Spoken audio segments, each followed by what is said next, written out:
یا سړیه ته ماته داسې دوه خبرې وکړه چې زه پې خوشحاله شم او په دویمه خبره غوسه شم. لومبنې ته زما ژوند دی، دویم نالت دې وي په داسې ژوند. یار چې دا اوبه مونږ ولې څکو؟ دا ځکه چې دا مونږ نشو خوړی. order د ده د جرم مطابق د ده نه د دواړه غوږونه کټ کړلی شي. نه جج صاحب دوره ظلم مه که، زه خو به ړوند شمه. د غوږونو کټ کولو سره به څنګه ړوند شي؟ نه جج صاحب نو زه بیا چشمې څنګه اچوم؟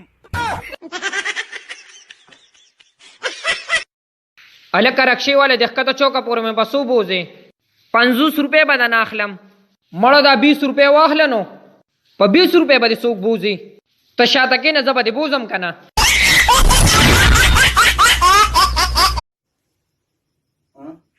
صحیح دی هغه دا صحیح تاسو خراب کړو دی دا شو بالکل صحیح دغه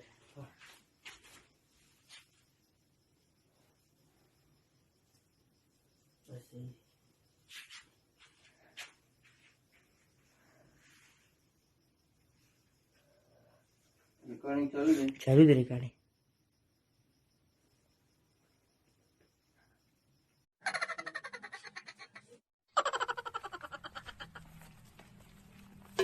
هلکه راشه غل مې نیولې دی راکېدی پې.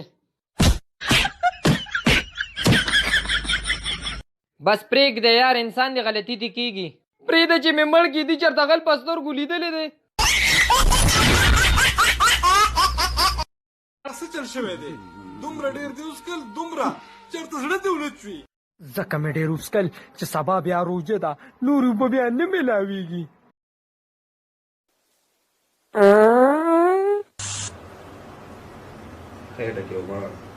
د رباب منګي اواز او ډېر ښایسته سورناک راووتو.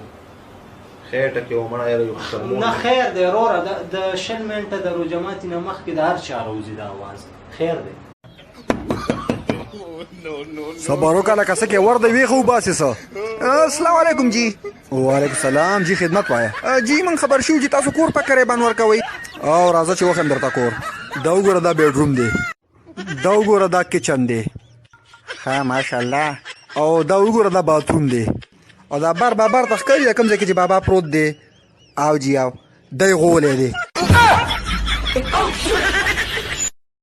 پښتو یاره ډېره مې دا پښتو خوښه ده، خو تا خو دا پښتو موږ له په دې مړی زاړو پښتلي منه زه د پتوکي مزاح.